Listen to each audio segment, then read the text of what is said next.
சில வீடுகளில் இன்னும் கொஞ்சம் வித்தியாசமாக மகன் கொஞ்சம் சம்பாதிக்க ஆரம்பித்ததற்கு பிறகு மகன் கொஞ்சம் இந்த தாய்க்கு வரவு செலவை பணத்தை அனுப்பி வைக்கக்கூடிய ஒரு சூழலை உருவாக்கியதற்கு பிறகு கணவனின் சிறப்பை பல பேர் உணர்வதில்லை.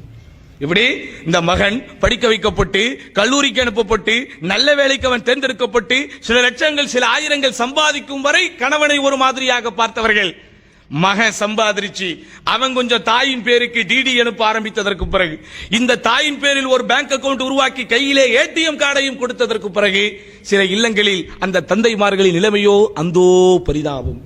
இதை பேசுவதற்கு ஒரு நியாயமான காரணம் இருக்கிறது சகோதரர்களே. நமது ஊரில் இருக்கிற சமூக சூழலின் பிரகாரம் பெரும்பாலும் கணவனுக்கும் மனைவிக்கும் இடையில் திருமணத்தை ஆரம்பிக்கும் போதே, திருமணத்திற்காக பெண் பார்க்கிற போதே வயது வித்தியாசத்தோடு தான் பார்க்கிறோம். 2-3 வயது குறைந்தபட்ச வித்தியாசம் இருக்கும். அதிகபட்சம் பலருக்கு 10-15 வயது வித்தியாசம் இருக்கும். சில பேருக்கு 20 வயதுகள் கூட வித்தியாசம் இருக்கும். இதனால் என்ன ஏற்படுகிறது தெரியுமா? இந்த மனைவியை விட அந்த கணவன் சீக்கிரத்திலேயே நோயில் விழுந்து விடுவான். எல்லாம் ரொம்ப டீப்பா நீங்க கவனிக்க வேண்டிய விஷயம். போற போக்கில் சொல்லிட்டு போற விஷயம் நினைச்சிடாதீங்க. இதே சம்பவம் நாளை உங்கள் வீட்டிலும் இருக்கலாம், என் வீட்டிலும் இருக்கலாம். அல்லாஹ் காப்பாற்ற வேண்டும். அல்லாஹ் நாடியவர்களை தவிர யாரும் இதில் தப்பிக்க முடியாது. பெண்களே நினைத்து பாருங்கள், உனக்கு 20 வயது இருக்கும், உனக்கு திருமணம் முடிக்கும் போது உன் கணவனுக்கு 30 வயது இருக்கும். அவன் வாழ்க்கையின் பெரும்பகுதியை வெந்த பூமியிலே கழிக்கிறான், வாழ்க்கையின் பெரும்பகுதி வெளியிலேயே சுத்துகிறான். பல மாசுகள் பல தூசுகள் அவனுடைய வாழ்க்கையோடு விளையாடி கொண்டிருக்கிறது. பல நேரங்களில் குறித்த நேரத்திற்கு அவனால் உணவு உண்ண முடியாமல் போகிறது. பல நேரத்தில் குறித்த நேரத்தில் அவனால் சிறுநீர் கூட கழிக்க முடியாமல் போகிறது. உனக்காக உன் வாழ்க்கையை மேம்படுத்த, உன் பிள்ளைகளை மேம்படுத்த தன் வாயுளை, தன் வாலிபத்தை, தன் இளமையை தியாகம் செய்ததன் விளைவு 50 வயசுல ஒரு நோயாளி ஆயிடுவார். இப்ப யாரை அவர் பார்க்கணும்? அவரை பார்க்க வேண்டிய கடமை உணர்ச்சி யாருக்கு இருக்கிறது? அவரை பொறுப்பேற்க வேண்டிய கடமை உணர்ச்சி யாருக்கு இருக்கிறது?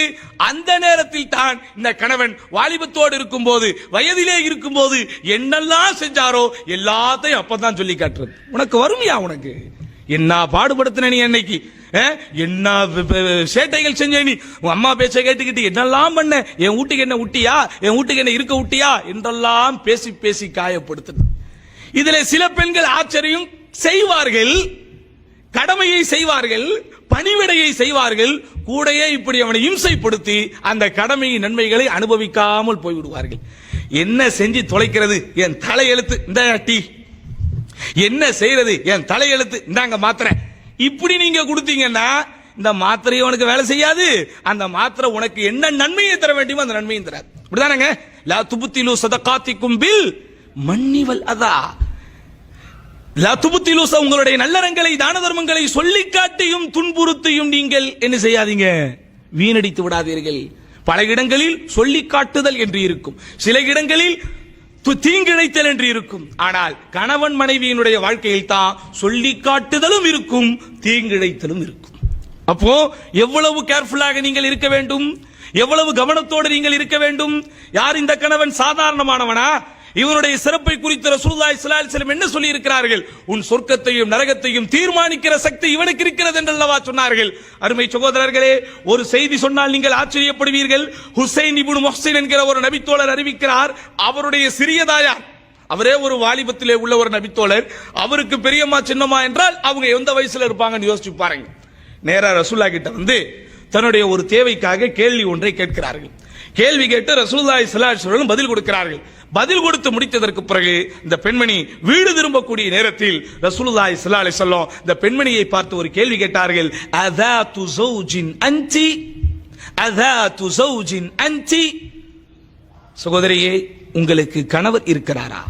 நீங்கள் கணவர் உள்ள ஒரு பெண்ணா என்று கேட்கிறார்கள். உடனே அந்த தோழி சொல்கிறார், ஆமாம் யா ரசூலல்லாஹ்.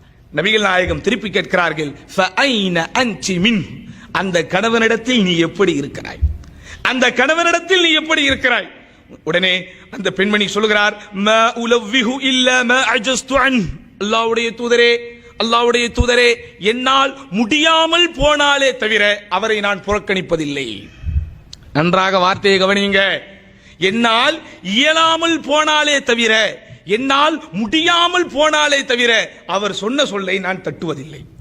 நபிகள் நாயகம் ஸல்லல்லாஹு அலைஹி வஸல்லம் அந்த பெண்மணிக்கு சொன்னார்கள், உந்துரி ஐன அன்தி மின்ஹு ஃபஇன்னஹு ஜன்னதுகி வ நாருகி.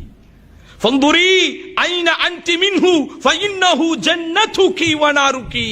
தோழியே, எச்சரிக்கையாக இரு. அவரிடத்தில் நீ எப்படி நடந்து கொள்கிறாய் என்பதை பொறுத்துத்தான் அவன் உனக்கு சொர்க்கமாகவோ உனக்கு நரகமாகவோ அவன் ஆகக்கூடும் என்றார்கள். தெளிவாக தெரிந்து கொள்ளுங்கள். உங்கள் மகனுக்கும் உங்களுக்கும் ஒரு தாய்க்கும் மகனுக்கும் இருப்பது புனிதமான உறவு. ஒரு மகன் தன்னுடைய தாயை விட இந்த உலகத்தில் அதிகமாக நேசிக்க தகுந்தவர்கள் யாரும் இல்லை என்று சொல்லியிருக்கிறார்கள். அதெல்லாம் அப்புறம். ஆனா ஒரு கணவனுக்கு மனைவி எப்படி இருக்க வேண்டும்? ஒரு கணவனுக்கு மனைவி எப்படி இருக்க வேண்டும்? உனக்கு அவன் வாழ்க்கை கொடுத்து, உன்னை திருமணம் செய்து, உனக்கு வாரிசை உண்டாக்கி கொடுத்து, நீ பசியோடு இருக்கக்கூடாது என்பதற்காக அவன் சம்பாதிப்பதற்கு போய் உனக்கு சமூகத்திலே ஒரு பாதுகாப்பும் ஒரு அந்தஸ்தும் ஒரு ஆறுதலும் ஒரு ஆதரவும் ஒரு அரவணைப்பும் இருப்பதற்காக எவ்வளவோ கஷ்டங்கள் பட்டு உனக்கு ஒரு வீட்டை உருவாக்கி, உனக்கு கொஞ்சம் நகை நட்டை உருவாக்கி, உனக்கு நீ தேவைப்படக்கூடிய புடவைகளையும் இன்ன பிற துணிமணிகளையும் வாங்கி தருவதற்கு எவ்வளவு சிரமப்பட்டிருப்பான் அவன். எல்லாத்தையும் மறந்துடலாமா? எல்லாத்தையும் தூக்கி போட்டுடலாமா? நீ வந்ததற்கு பிறகு உலகத்தில் எதையுமே அவன் பெரிதாக நினைக்கவில்லையே. நீ வந்ததற்கு முன்னால், நீ வருவதற்கு முன்னால் அவனுக்கு எவ்வளவு நண்பர்கள் இருந்திருப்பார்கள், எவ்வளவு உறவுக்காரர்கள், எவ்வளவு சொந்தக்காரர்கள். திருமணம் என்றுதான் ஒன்று ஆகிறது, மனைவி என்றுதான் ஒருவள் உள்ளே வருகிறார். எல்லாரையும் அல்லவா சகோதரர்களை மறந்து விடுகிறோம், பெற்றோர்கள் உட்பட. சில வீட்டில் அந்த கணவனை நீங்க எப்படி பார்க்கணும்? அந்த கணவனுக்கு நீ எவ்வளவு படிப்பினை செய்ய வேண்டும், பணிவிடைகள் செய்ய வேண்டும்.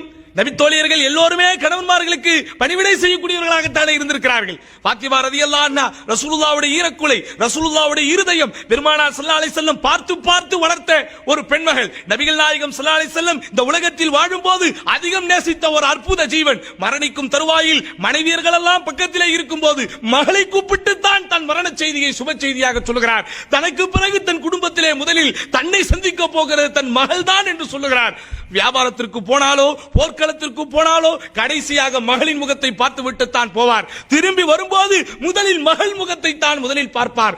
இப்படி மகளை பார்த்து பார்த்து வளர்த்த ரசூலுல்லாஹ் அந்த பெருமானார் ஸல்லல்லாஹு அலைஹி வஸல்லம் குலக்கொழுந்து, அந்த நபிகள் நாயகம் ஸல்லல்லாஹு அலைஹி வஸல்லம் வீட்டிலே மலர்ந்த அந்த செந்தாமரை பெருமானார் ஸல்லல்லாஹு அலைஹி வஸல்லம் வந்து தன் கணவனுக்கு செய்யக்கூடிய பணிவிடைகளை செய்ய முடியாமல் தன் கைகளெல்லாம் காய்த்து போன இந்த காட்சியை கொண்டு போய் காட்டினாங்களா இல்லையா?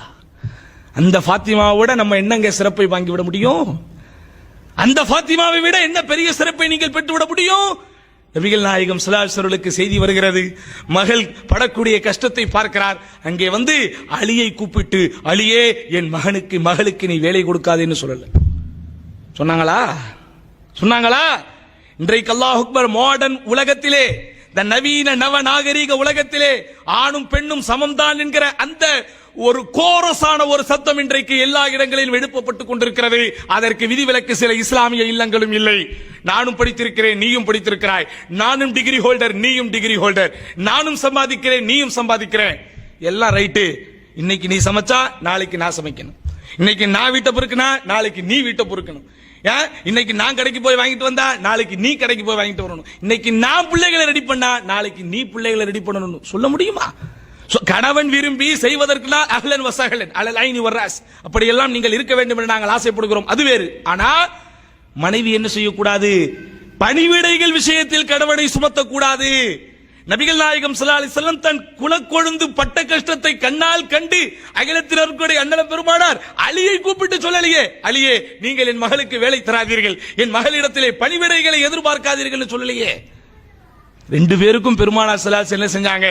தூங்குவதற்கு முன்னால், உறங்குவதற்கு முன்னால் சுப்ஹானல்லாஹ் 33 முறை சொல்லு, அல்ஹம்துலில்லாஹ் 33 முறை சொல்லுங்கள், அல்லாஹு அக்பர் 34 முறை சொல்லுங்கள் என்று திக்ரைத்தான் தன் மகளுக்கு சொல்லிவிட்டு போனார்களே தவிர, மகளே பணிவிடை செய்கிற கடமை